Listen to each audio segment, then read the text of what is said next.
Guys, നമ്മൾ A to C crochet സീരീസിൻ്റെ ഈ ലെറ്ററാണ് കേട്ടോ നമ്മളൊന്ന് നോക്കാൻ പോകുന്നത്. നമ്മുടെ ഈ ഒരു ക്രോഷ്യ സീരീസിന് സത്യം പറഞ്ഞു കഴിഞ്ഞാൽ നല്ല റെസ്പോൺസാണ് വരുന്നത്. അപ്പോൾ നമ്മൾ ഈ എന്ന് പറഞ്ഞ ലെറ്റർ വെച്ചിട്ട് കമൻറ്റ് ബോക്സിൽ പറയാൻ പറഞ്ഞു കഴിഞ്ഞപ്പോൾ ഒരാൾ എൻ്റെ അടുത്ത് പറഞ്ഞു എക്സ്റ്റെൻഡഡ് മോ സ്റ്റിച്ചസ് ചെയ്യാമെന്ന്. അപ്പോൾ ഞാൻ വിചാരിച്ചു എന്തുകൊണ്ട് എക്സ്റ്റെൻഡഡ് സ്റ്റിച്ചസിനെ കുറിച്ച് പഠിപ്പിച്ചുകൂടാ എന്നുള്ളത്. അപ്പോൾ ഈ എക്സ്റ്റെൻഡഡ് സ്റ്റിച്ച് എന്ന് പറയുന്നത് നമുക്ക് സിംഗിൾ ക്രോഷ്യ മുതൽ ഏതൊരു ബേസിക് സ്റ്റിച്ചിലോട്ടും എക്സ്റ്റെൻഡഡ് സിംഗിൾ ക്രോഷ്യ ചെയ്യാം. ഇതിൻ്റെ ബേസിക് അർത്ഥം എന്താണെന്ന് വെച്ച് കഴിഞ്ഞാൽ നമ്മൾ ഏത് ബേസിക് സ്റ്റിച്ചാണോ ചെയ്യുന്നത് അതിൻ്റെ ഒരു ചെയിൻ ഹൈറ്റും കൂടെ നമുക്ക് എക്സ്ട്രാ ലെങ്ത് തോന്നിക്കുന്ന രീതിയിൽ നമുക്ക് ഈ ഒരു സിമ്പിളായിട്ട് ചെയ്തെടുക്കാൻ പറ്റും. അതായത് നിങ്ങളിവിടെ നോക്കിക്കഴിഞ്ഞാൽ ഇപ്പോൾ സിംഗിൾ ക്രോഷ്യയുടെ നോർമൽ ചെയിൻ ഹൈറ്റ് 1 ആണെന്നുണ്ടെങ്കിൽ എക്സ്റ്റെൻഡഡ് ചെയ്യുമ്പോൾ 2 ചെയിൻ ഹൈറ്റ് ആയിട്ട് വരും.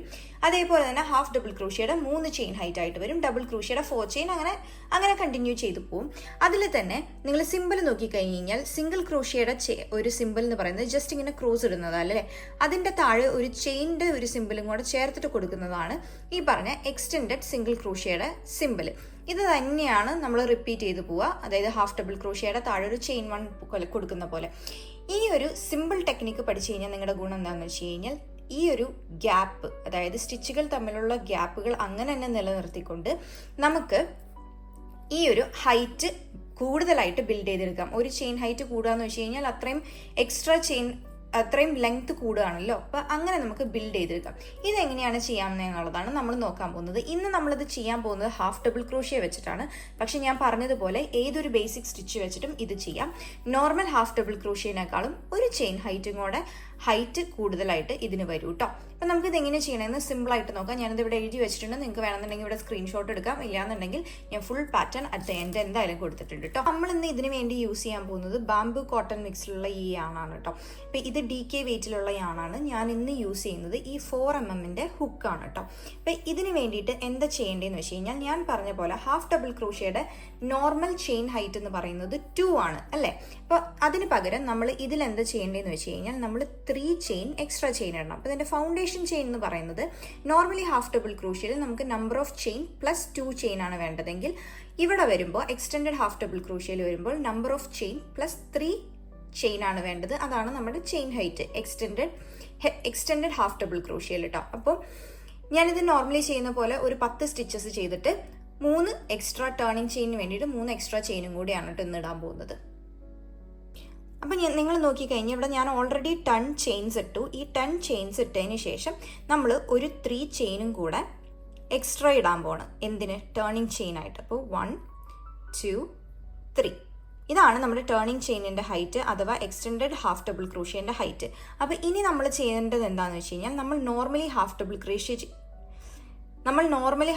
ക്രോഷ്യ ചെയ്യുന്ന പോലെ തന്നെ നമ്മൾ യാൺ ഓവർ ചെയ്യുക. എന്നിട്ട് 2 ചെയിൻ വിടുന്നതിന് പകരം 1 2 3 ചെയിൻ സ്കിപ്പ് ചെയ്തിട്ട് 4th ചെയിനിലോട്ട് നോർമലി ചെയ്യുന്ന പോലെ തന്നെ ഇൻസേർട്ട് ചെയ്യുക. ഓക്കെ, ഞാനിവിടെ 4th ചെയിനിലാണ് ഇൻസേർട്ട് ചെയ്യുന്നത്. റൈറ്റ്, 4th ചെയിനിൽ ഇൻസേർട്ട് ചെയ്തതിന് ശേഷം ഈ ഒരു യാൺ പിന്നെയും ഈ ഒരു നമ്മൾ ചെയിൻ ഇൻസേർട്ട് ചെയ്തില്ലേ അതുവഴി പുൾ ത്രൂ ചെയ്യുക. ഇപ്പം ഇതിലുള്ളത് 3 ലൂപ്പാണ്. നോർമൽ ഹാഫ് ഡബിൾ ക്രോഷ്യ ആണെങ്കിൽ നമ്മൾ എന്ത് ചെയ്യും? യാൺ ഓവർ ചെയ്തിട്ട് ഈ കംപ്ലീറ്റ് 3 ലൂപ്പിൽ കൂടെയും പുൾ ത്രൂ ചെയ്യും. ഇവിടെ നമ്മൾ ചെയ്യാൻ പോകുന്നത് എന്താണെന്ന് വെച്ച് കഴിഞ്ഞാൽ ഇവിടെയാണ് ഇതിൻ്റെ മാജിക് വരുന്നത് കേട്ടോ. ചെയിൻ 1 ഇടും. ഓക്കെ, ഇപ്പോൾ ചെയിൻ 1 എന്ന് പറയുന്നത് ഫസ്റ്റ് ലൂപ്പിൽ കൂടെ മാത്രം പുൾ ത്രൂ ചെയ്യുക. അതിനുശേഷം കംപ്ലീറ്റ് ചെയ്യുക. ഇപ്പം 3 ലൂപ്പ് ഉണ്ടല്ലോ ഇതിൽ. ഈ 3 ലൂപ്പിൽ കൂടെ നമ്മൾ യാൺ ഓവർ ചെയ്ത് നോർമൽ ഹാഫ് ഡബിൾ ക്രോഷ്യ ചെയ്യുന്ന പോലെ പുൾ ത്രൂ ചെയ്യുക. ഇത്രയേ ഉള്ളൂ ചെയിൻ എന്ന് പറയുന്നത്. അപ്പോൾ എഗെയിൻ ഞാനിവിടെ കാണിച്ചു തരാം. അതായത് യാൺ ഓവർ ചെയ്തിട്ട് നമ്മുടെ നെക്സ്റ്റ് ചെയിനിലോട്ട് നമ്മളിത് ഇൻസേർട്ട് ചെയ്യാം. ഓക്കെ, ഇൻസേർട്ട് ചെയ്തിട്ട് പിന്നെയും യാൺ ഓവർ ചെയ്ത് ആ ഒരു ലൂപ്പിൽ കൂടെ പുൾ ചെയ്തെടുക്കുക. എന്നിട്ട് ഒരു ചെയിൻ മേക്ക് ചെയ്യുക. അതായത് ഒരു ലൂപ്പിൽ കൂടെ മാത്രം പുൾ ത്രൂ ചെയ്തെടുക്കുക. പിന്നെ യാൺ ഓവർ ചെയ്ത് നോർമലി ചെയ്യുന്ന പോലെ ഹാഫ് ഡബിൾ ക്രോഷ്യയിൽ കൂടെ എല്ലാ 3 ലൂപ്പിലും പുൾ ത്രൂ ചെയ്തെടുക്കുക. ഇത് തന്നെ ഡബിൾ ക്രോഷ്യ ആണെങ്കിൽ നമ്മൾ എന്താ ചെയ്യുക? ഈ ഒരു ചെയിൻ 1 ഇടുന്നതാണ് അതിൻ്റെ ഒരു ടെക്നിക്ക് എന്ന് പറയുന്നത്. അപ്പോൾ ഡബിൾ ക്രോഷ്യ ആണെന്നുണ്ടെങ്കിൽ യാൺ ഓവർ ചെയ്യുക, ഇതിലേക്ക് ഇൻസേർട്ട് ചെയ്യുക. അതായത് നെക്സ്റ്റ് ചെയിനിലോട്ട് ഞാൻ ഇപ്പോൾ ഡബിൾ ക്രോഷ്യാണ് ചെയ്യുന്നത്. അതായത് എക്സ്റ്റെൻഡ് ഡബിൾ ക്രോഷ്യാണ് ചെയ്യുന്നത്. ഇൻസേർട്ട് ചെയ്യുക. ഇൻസേർട്ട് ചെയ്തിട്ട് യാൺ ഓവർ ചെയ്ത് ഇതിൽ കൂടെ തന്നെ പുൾ ത്രൂ ചെയ്യുക. 3 ചെയിൻ ആണുള്ളത് നോർമലി ഉള്ള പോലെ തന്നെ യാൺ ഓവർ ചെയ്ത് ഇവിടെ ചെയിൻ 1 ഇടണം. ഓക്കെ, അതിനുശേഷം യാൺ ഓവർ ചെയ്ത് നോർമലി ഇനിയെല്ലാം ഡബിൾ ക്രോഷ്യ ചെയ്യുന്ന പോലെ ഫസ്റ്റ് 2 ലൂപ്പിൽ കൂടെ പുൾ ത്രൂ ചെയ്യുക, പിന്നെയും യാൺ ഓവർ ചെയ്ത് നെക്സ്റ്റ് 2 ലൂപ്പിൽ കൂടെയും പുൾ ത്രൂ ചെയ്യുക. ഇപ്പം നിങ്ങൾക്ക് നോക്കി കഴിഞ്ഞാൽ മനസ്സിലാവും ഇതിനൊരു എക്സ്ട്രാ ചെയിൻ ഹൈറ്റ്, അതായത് ഇതിനേക്കാളും ഒരു പൊടിക്ക് ഹൈറ്റ് കൂടുതലുണ്ട് എക്സ്റ്റെൻഡഡ് ഹാഫ് ഡബിൾ ക്രോഷ്യയ്ക്ക്. പക്ഷേ ഞാനത് നിങ്ങൾക്ക് ഈസി ആവാൻ കാണിച്ചു തരാം. അതായത് നോർമലി 3 ചെയിൻ ഹൈറ്റ് വരുന്നത് ഏതിനാണ്? ഡബിൾ ക്രോഷ്യയ്ക്കാണ് അല്ലേ. അപ്പം നോർമൽ ഡബിൾ ക്രോഷ്യ ചെയ്ത് കഴിഞ്ഞാൽ നിങ്ങൾക്ക് മനസ്സിലാവും ആ ഒരു ചെയിനിൻ്റെ ഡിഫറൻസ്. ഞാനിപ്പോൾ ഒരു നോർമൽ ഡബിൾ ക്രോഷ്യയാണ് എക്സ്റ്റെൻഡഡ് ഹാഫ് ഡബിൾ ക്രോഷ്യയുടെ അടുത്ത് ചെയ്തത് കേട്ടോ. അപ്പോൾ നോക്കൂ, എക്സ്റ്റെൻഡഡ് ഹാഫ് ഡബിൾ ക്രോഷ്യൻ്റെ അടുത്ത് നമ്മൾ നോർമൽ, അതായത് ഇത് രണ്ടും എക്സ്റ്റെൻഡഡ് ഹാഫ് ഡബിൾ ക്രോഷ്യയാണ്, ഇതെന്ന് പറയുന്നത് ഡബിൾ ക്രോഷ്യയാണ്. അപ്പോൾ ഒരു ചെയിനിൻ്റെ ഹൈറ്റിൻ്റെ വ്യത്യാസം കണ്ടോ? വ്യത്യാസമില്ല, ബിക്കോസ് അത് രണ്ടും 3 ചെയിൻ ഹൈറ്റ് ആണ്. അതേസമയം നിങ്ങൾ നോർമൽ ഡബിൾ ക്രോഷ്യ നെക്സ്റ്റ് ഇതിൽ ചെയ്ത് കഴിഞ്ഞാൽ നിങ്ങൾക്ക് ആ ഒരു വ്യത്യാസം മനസ്സിലാവുകയെ. ഇത് കണ്ടോ, ആ ചെയിൻ ഹൈറ്റ് ശരിക്കും ഡിക്രീസ് ആയി വരാണ്. ഇവിടം വരെ ഇതുള്ളൂ, എന്നാൽ double crochet extended half double crochet ഇവിടെയാണ് നിൽക്കുന്നത്. അപ്പോൾ ഇങ്ങനെയാണ് ഇതിൻ്റെ വ്യത്യാസം വരിക. അതായത് എക്സ്റ്റെൻഡഡ് ഹാഫ് ഡബിൾ ക്രോഷ്യയുടെ ഹൈറ്റും നോർമൽ ഡബിൾ ക്രോഷ്യയുടെ ഹൈറ്റും സെയിം ആയിരിക്കും. അതേപോലെ തന്നെ ഒരു ചെയിൻ എക്സ്ട്രാ ഹൈറ്റ് നമ്മൾ എക്സ്റ്റെൻഡഡ് ബേസിക് സ്റ്റിച്ച് ചെയ്യുമ്പോൾ വരും. അത്രയേ ഉള്ളൂ ഇതിൻ്റെ വ്യത്യാസം. ഇനിയിപ്പോൾ നെക്സ്റ്റ് ലെയർ, അതായത് ഹൈറ്റ് ബിൽഡ് ചെയ്യാൻ എന്താ ചെയ്യേണ്ടതെന്ന് വെച്ച് കഴിഞ്ഞാൽ 3 ചെയിൻ ഹൈറ്റ് ഇടുക, ഹാഫ് ഡബിൾ ക്രോഷ്യ, അതായത് extended half double crochet continue ചെയ്യുക, പിന്നെയും 3 ചെയിൻ ഹൈറ്റ് ഇടുക, അതായത് ഇവിടെ 3 ചെയിൻ ഹൈറ്റ് ഇടുക, എക്സ്റ്റെൻഡഡ് ഹാഫ് ഡബിൾ ക്രോഷ്യ ചെയ്യുക എല്ലാ ചെയിനിലോട്ടും, പിന്നെയും 3 ചെയിൻ ഹൈറ്റ് ഇടുക.